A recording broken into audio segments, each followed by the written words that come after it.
you guys better be prepared to take some notes because we're going to talk to you guys a lot about Atlantis. Let's talk more about that. Hey, what's up guys? Lalone Top 10s here with another awesome video just for you. Now, we've all heard of Atlantis, right? The legendary island that sank into the sea in a single day and night. But who came up with it? Was Atlantis a real place? And is there more to the story than this? We get the story of Atlantis from the famous Greek philosopher Plato, really from two of his rhymes by the name of Timaeus and Critias. Now, the books were dated back to 360 BC. In them, Plato wrote that the Greek sage Saloon was given the story in Egypt by a priest. Upon his return, Saloon shared the story with his relative Dropides.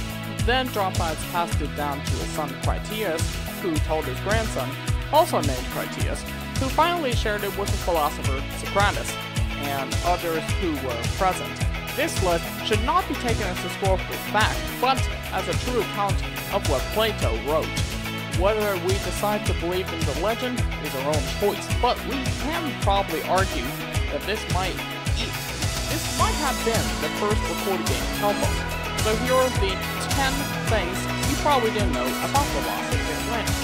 First of all, we're going to count number 10 as the location, right? Because we all know that, right?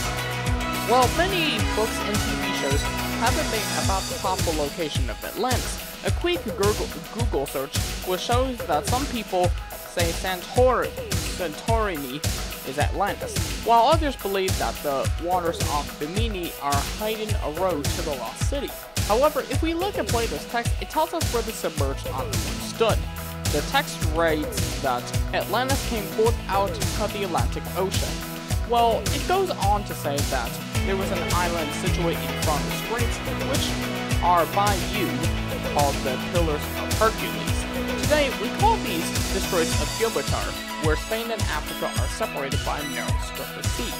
Now, while not quite GPS coordinates, this narrows the island's location down from a tourist trap in the Bahamas. In 2011, University of Hartford archaeologist Richard Fernand and his team found that quote-unquote memorial cities, or cities that were built in the image of Atlantis. The series of cities were found buried in the swamps of Danana National Park, just north of Cádiz in Spain. As it turns out, Cádiz sits right outside the straits. This has Fernand convinced that the real Atlantis was buried in the mudflats of the Atlantic.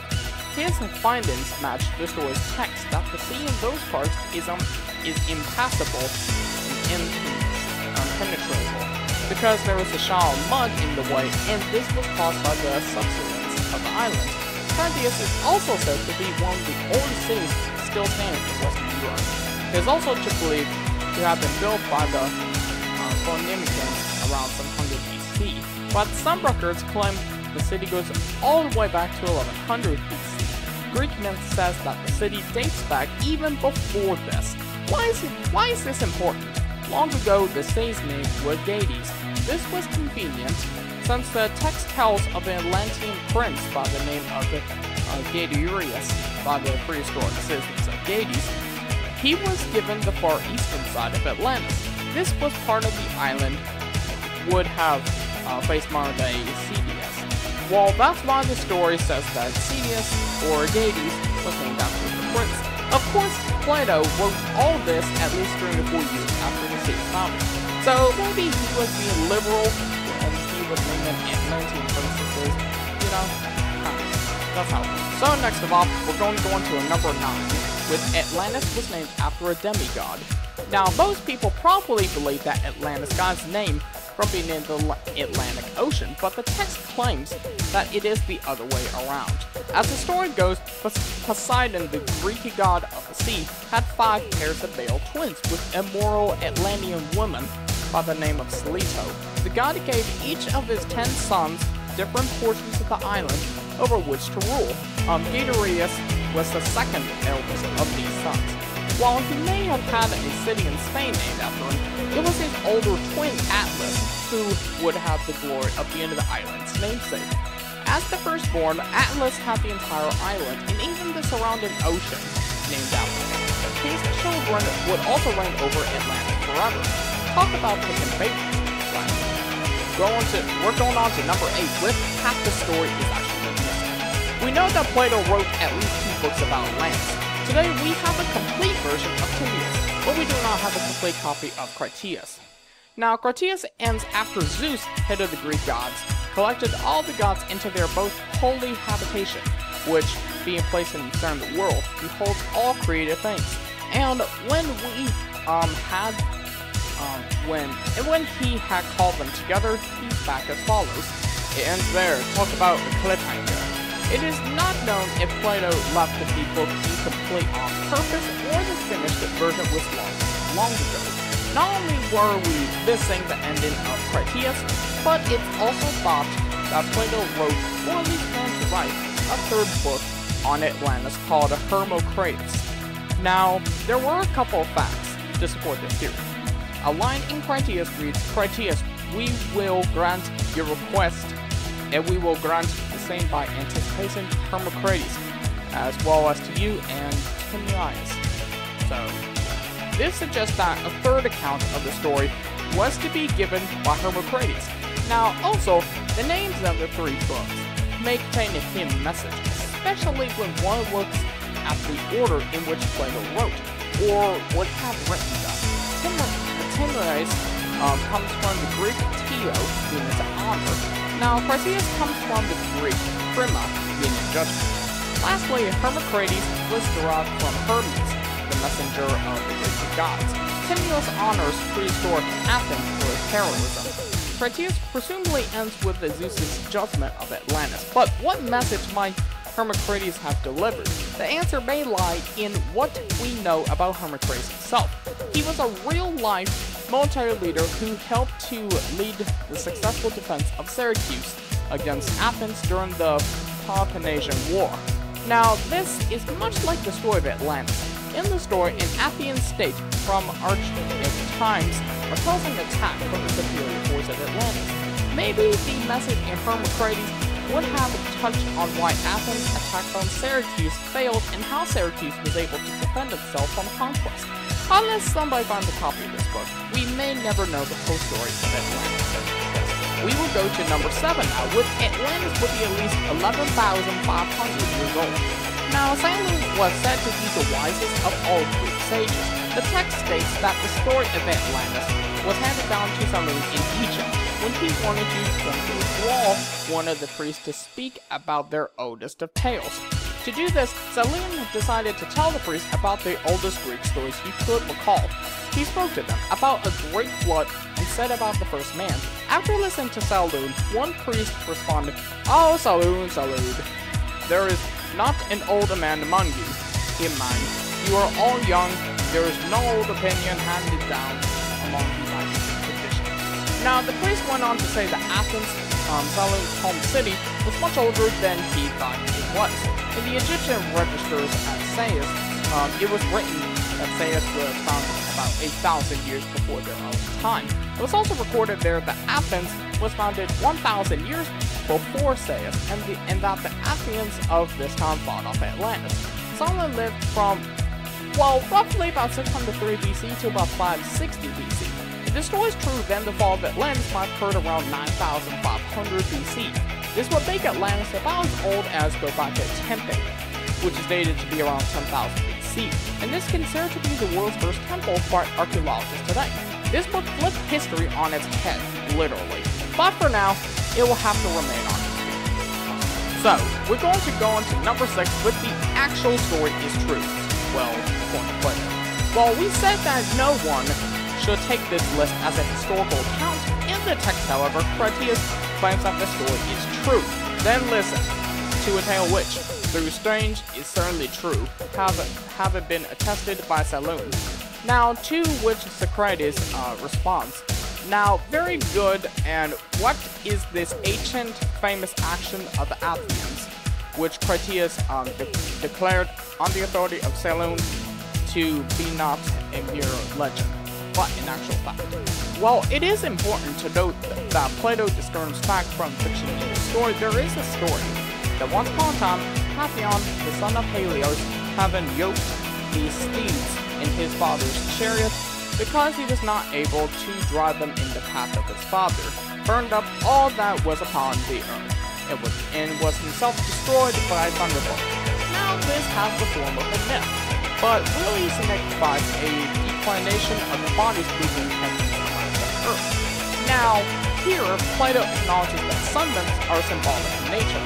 However, he states in his book that Atlantis is real, not a myth. If Atlantis was Plato's fantasy, why would he assert that the story of Atlantis was true, but have no problem saying that a Greek myth was created to represent something else? Did Plato believe his own story? Did he wanted his readers to think it was true? Well, maybe he was trying to throw his readers off the trail of a message hidden deep within the story. That would be some seriously ancient reverse psychology at work. Trust me. Alright, we're going to go into number 5 now, with Atlantis was an empire. Now, most of us probably think of a lush green island surrounded by deep blue ocean waters when we picture Atlantis. While the story focuses on the island, most of us probably assume that Atlantis was no more than this. But Plato tells us that Atlantis was actually an empire ruled from this island. Now, on this island of Atlantis, there was a great and wonderful empire which had rule over the whole island and several others, and other parts of the continent. And furthermore, the man of Atlantis had suspected the parts of Libya within the columns of Hercules as far as Egypt, and of Europe as far as Tyrrhenia. Now, Tyrrhenia is another word for Etruria, now known as Central Italy. This means that Atlantis would have stretched as far as modern-day Tuscany in Europe, and all the way to Egypt in Africa. We wish we knew how Athens beat such a big empire. Well, maybe Plato had no idea either, so he gave up on running it. We're going to go on to number 4 now, with ancient Mediterranean people may have known about the Americas.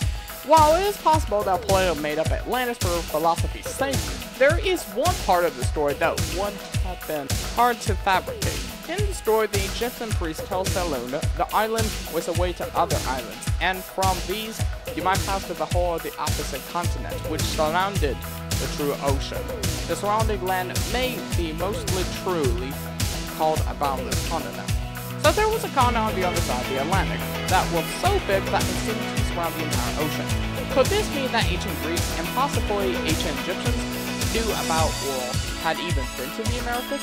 Well, in 1970, famous seafarer Thor Heyerdahl set sail with a crew of 6 in the reef ship named the Rye 2. They sailed from Sapphire, Morocco, across the Atlantic into Barbados in just 57 days. The voyage proved that reef boats could survive ocean travel and that ancient people could actually cross the Atlantic in them. This feat had once been thought impossible by scholars.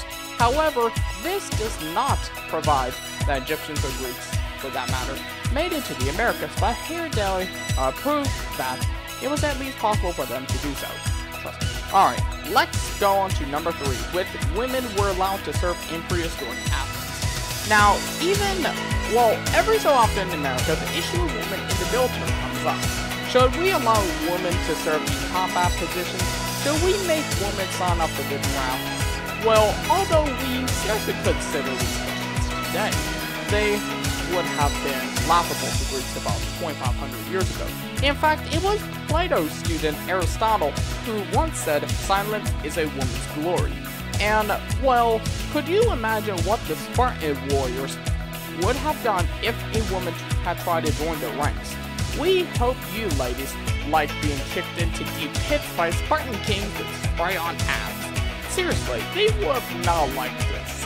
Well, however, this was not the case with the Athenians of 9500 BC, at least not in Plato's story. The text reads, military pursuits were then common to men and women, and men of these days, in accordance with the custom of the time, set up a figure and image of the goddess Athena in full armor, to be a testimony that all animals which associate together, male as well as female, may, if they please, practice in common the virtue which belongs to them without distinction of sex. This could be Plato dreaming his ideal state, but maybe the people of 9500 BC thought all the chatter with the new recruits would keep the enemy at bay. Just joking, ladies. Remember, we are just joking, not trying to make insults out of you, but, you know. It was actually not possible for women to actually serve in America. Well, obviously because they wanted them to be stronger. Well, that's what they all say. Alright. So anyways, we're going to head on to number 2 in just a moment. Alright guys, we're going to do number 2 here with Plato may have wanted to keep people out of the ocean. If the Greeks didn't know what lay beyond the Mediterranean, would they have wanted other people to know more? Well, maybe not. And this may have been why Plato wrote that no one could sail into the Atlantic. But afterward, there occurred violent earthquakes and floods, and in a single day and night of misfortune, all your warlike men and the body sank into the earth, and the island of Atlantis in like manner disappeared into the depths of the sea. According to Plato, this caused an impassable mud shower outside the Straits of Gibraltar. Now, this may have stopped some from going too far beyond the straits.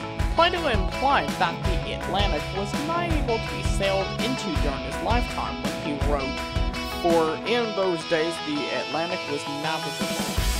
Now, was Plato trying to keep people from going into the Atlantic? Did he truly believe that a shower of mud was blocking ocean travel, or was the Atlantic really too muddy for boats to sail across at one point? If it was too shallow for boats, why wouldn't they just walk across? Simple as that. Alright, and finally, we're going to wrap up this thing with number 1. The many times mankind has been and will be destroyed.